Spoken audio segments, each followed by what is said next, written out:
Pemirsa, di tengah ancaman pemerintahan Donald Trump, Republik Islam Iran menyatakan bahwa Iran sedang meninjau potensi negosiasi.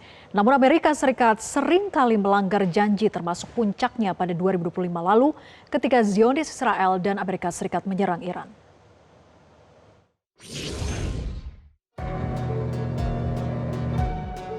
Hari Senin 2 Februari 2026, Republik Islam Iran menyatakan tengah meninjau potensi dimulainya negosiasi dengan Amerika Serikat yang rencananya dilaksanakan pada hari Jumat di Istanbul, Turki. Presiden Masoud Pezeshkian memerintahkan dimulainya negosiasi dengan Amerika Serikat terkait nuklir. Selama ini Iran membuktikan keteguhannya mengadopsi pendekatan diplomatik untuk kepentingan nasional dan melindungi perdamaian di kawasan. Namun Amerika Serikat selalu melanggar. در رابطه با اینکه ساختارها به چه شکل خواهد بود، خب در این مرحله ما مشغول بررسی‌های مختلف هستیم. جنبه‌های مختلف موضوع رو باید بررسی بکنیم. نکات مختلفی خب رد و بدل شده. در این مرحله ما در حال بررسی و تصمیم گیری در مورد. Di hari yang sama, Donald Trump masih melontarkan ancaman terhadap Iran dengan menyatakan Amerika Serikat mengerahkan armada tempurnya ke Teluk Persia. Bahkan Trump mengklaim kekuatan militer itu lebih besar daripada yang dikerahkan untuk menyerang Venezuela. You know, we have a tremendous force going there, just like we did in Venezuela, even bigger. And they'll be there soon, and I'd like to see a deal negotiated. I don't know that that's going to happen, but I mean, if I knew, I wouldn't be able to. I wouldn't tell you. I'd be very foolish if I would tell you. But right now we're talking to them. We're talking to Iran. And if we could work something out, that'd be great. And if we can't, probably bad things would happen. Sebelumnya, pemimpin Revolusi Islam Iran Ayatullah Sayyid Ali Khamenei memperingatkan bahwa setiap tindakan militer yang dilancarkan oleh Amerika Serikat akan memicu perang regional yang lebih luas. Republik Islam Iran menyatakan tidak akan pernah melakukan penindasan maupun memulai perang. Namun jika Amerika Serikat menyerang, maka Khamenei menyatakan rakyat Iran akan memberikan pukulan keras. Presiden Prabowo Subianto menegaskan sikap politik luar negeri Indonesia yang bebas dan aktif di tengah meningkatnya ketegangan geopolitik global, utamanya antara Iran dan Amerika Serikat. Dalam pidatonya pada 2 Februari, Presiden Prabowo menekankan Indonesia tetap berpegang pada prinsip non-blok di tengah rivalitas global. Posisi ini dinilai penting agar Indonesia dapat menjaga kedaulatan serta kepentingan nasional. Prabowo juga mengingatkan potensi Perang Dunia Ketiga dan menyebut jika konflik berskala besar benar terjadi, Indonesia tidak akan sepenuhnya terbebas dari dampaknya.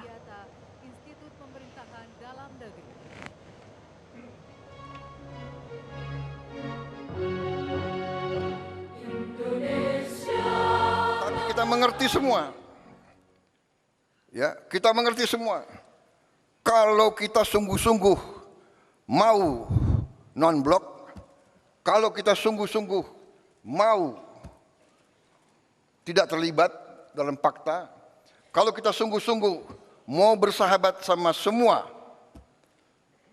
berarti kita sendiri. Kalau kita diancam, kalau kita diserang, tidak akan ada yang bantu kita, saudara-saudara. Percaya sama saya, nobody is going to help. Pemerintah Donald Trump masih terus menebar ancaman ke Iran, termasuk dengan mengerahkan armada ke wilayah Teluk Persia. Di tengah ancaman dan tekanan ini, mungkinkah negosiasi nuklir antara Iran dan Amerika bisa terwujud? Kami akan membahasnya bersama dengan Ismail Amin, kontributor Metro TV yang tengah menempuh pendidikan di Iran, serta analis Timur Tengah Hasibullah Satrawi. Saya ke Mas Ismail dulu. Mas Ismail, bagaimana sebetulnya dinamika pemerintahan di Iran saat ini jelang negosiasi dengan utusan Amerika Serikat yang dijadwalkan akan berlangsung di Turki hari Jumat? Ya, selamat sore Mbak Vera. Pemerintah Iran di bawah Presiden Masoud Pezeshkian itu secara resmi sudah menyatakan kesiapan untuk membuka kembali negosiasi nuklir dengan Amerika Serikat. Presiden Iran sudah memberikan arahan kepada Menteri Luar Negeri Abbas Araghchi untuk mengejar pembicaraan yang adil dan setara. Tetapi dengan syarat bahwa negosiasi harus berlangsung tanpa ancaman atau tuntutan yang tidak masuk akal. Iran menekankan pentingnya dialog yang bermartabat dan bebas dari tekanan militer. Karena itu, Teheran menerima tawaran negosiasi dari Amerika Serikat dengan menyatakan siap berunding, tapi dengan syarat bahwa tidak dibawa ancaman militer. Jadi bukan Iran yang menawarkan negosiasi. Ini penting untuk disampaikan karena Donald Trump sendiri yang sampai memframing bahwa pihak Iran lah yang meminta. Sementara tidak ada pejabat berwenang Iran pun yang mengaku menjalin komunikasi dengan Donald Trump, apalagi sampai meminta negosiasi. Prinsip Iran jelas sejak awal bahwa Iran siap diajak berunding, sebagaimana juga siap jika diajak berperang. Jadi karena Amerika Serikat yang memilih opsi negosiasi, maka Iran pun menyambutnya dengan syarat negosiasi yang dilakukan tidak dibawa ancaman dan paksaan. Iran ingin menunjukkan bahwa duduk di meja perundingan adalah pilihan strategis, bukan karena tertekan. Turki masuk sebagai mediator, ini menunjukkan bahwa ini bukan sekedar urusan Iran dan Amerika Serikat, tapi sudah menjadi perhatian kawasan. Jadi meski membuka ruang diplomasi, pemerintah Iran juga menegaskan bahwa negara ini siap untuk berperang jika diserang. Ini menunjukkan bahwa strategi Tehran ini mencakup dua sisi, yaitu negosiasi sekaligus kesiapan pertahanan. Ini bagian dari upaya menegaskan bahwa Iran tidak akan tunduk pada tekanan paksa, tetapi juga tidak mencari konflik.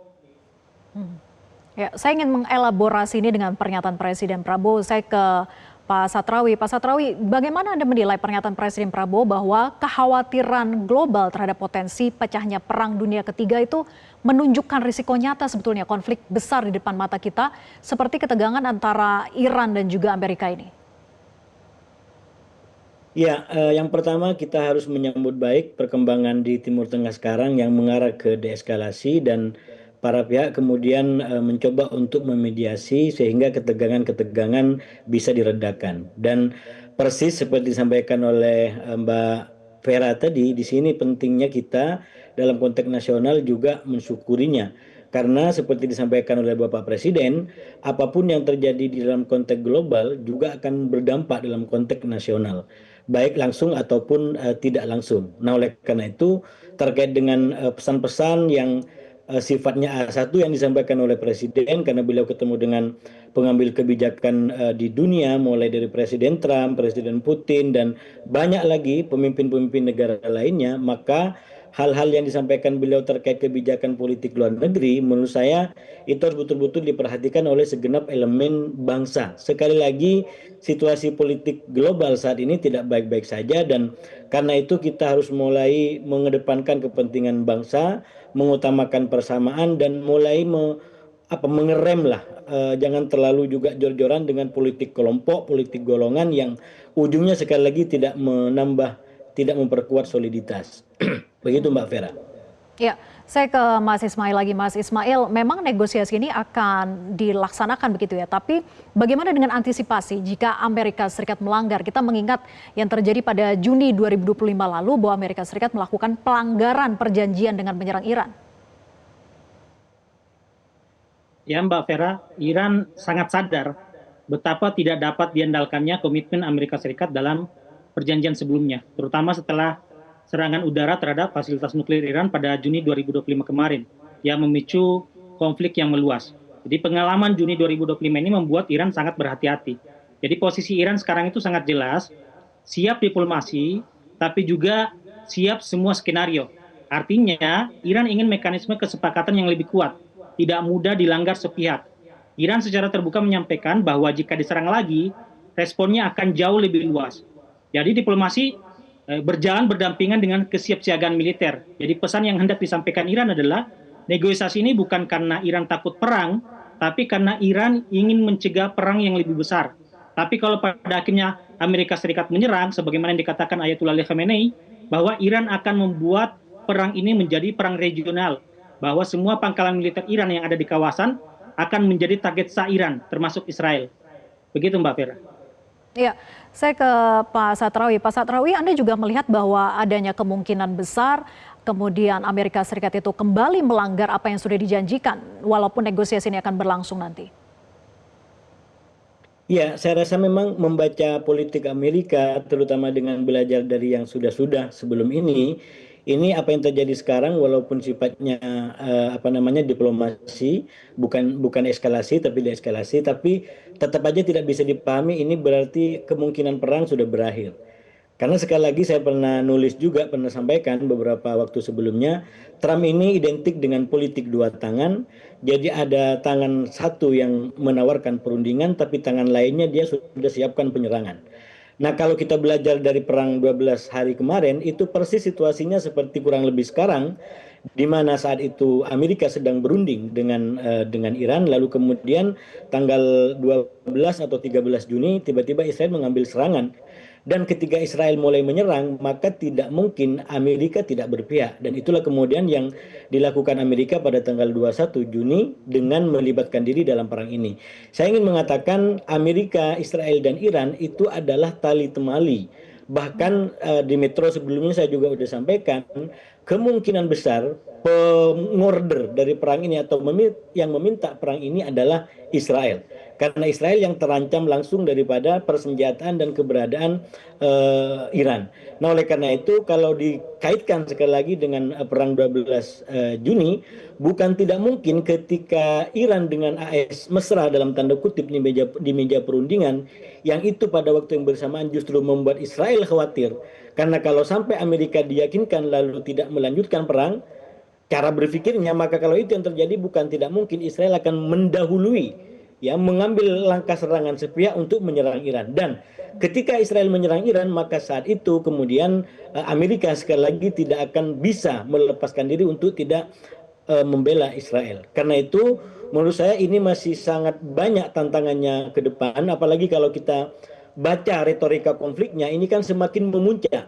Ya, kalau sebelumnya hanya level menteri atau bahkan presiden mantan presiden di Iran, tapi sekarang yang sangat aktif memberikan pesan-pesan konflik itu adalah pimpinan tertinggi, yaitu Ayatullah Khomeini, yang itu bersifat langsung dengan Trump. Nah, oleh karena itu inilah yang mungkin yang bisa kita baca kenapa negara-negara regional di Timur Tengah betul-betul all out menawarkan diri untuk menjadi mediator. Mulai dari Turki, Mesir, kemudian Qatar, dan banyak negara lain, mereka ingin tidak terjadi eskalasi. Karena sekali lagi sudah terbayang bahwa kalau sampai ini terjadi perang, maka akan terjadi perang yang lebih besar. Walaupun saya secara politik juga selalu sampaikan, secara hukum saat ini posisi Iran jauh lebih berat ketimbang konteks bulan Juni kemarin. Kenapa? Karena ada peristiwa pembunuhan rakyatnya yang sampai ribuan, yang diakui oleh otoritas Iran katakanlah 3.000. Kalaupun benar itu 3.000 dan benar melibatkan intelijen asing, pertanyaan moralnya adalah otoritas Iran tetap harus bertanggung jawab, karena bagaimana mungkin pihak-pihak luar bisa masuk? Baik. Bagaimana mungkin senjata itu bisa masuk? Jadi itu yang Baik, membuat Pak Satrawi. posisi Iran hari ini jauh lebih berbeda ketimbang konteks bulan Juni yang memang langsung diserang oleh Israel. Nah, oleh karena itu saya melihat sangat berat posisinya Iran menghadapi berbagai macam tekanan termasuk dari Eropa. Yang sekali lagi Eropa juga tidak main-main, walaupun pilihannya adalah damai, tapi tekanannya kepada Iran tidak kalah keras dan kuat seperti yang dilakukan oleh Amerika Serikat. Ya, kita nantikan bagaimana hasil negosiasinya nanti Jumat. Terima kasih Pak Satrawi dan juga Mas Ismail atas diskusinya. Selamat malam. Jelajahi cara baru mendapatkan informasi. Download Metro TV Extend sekarang.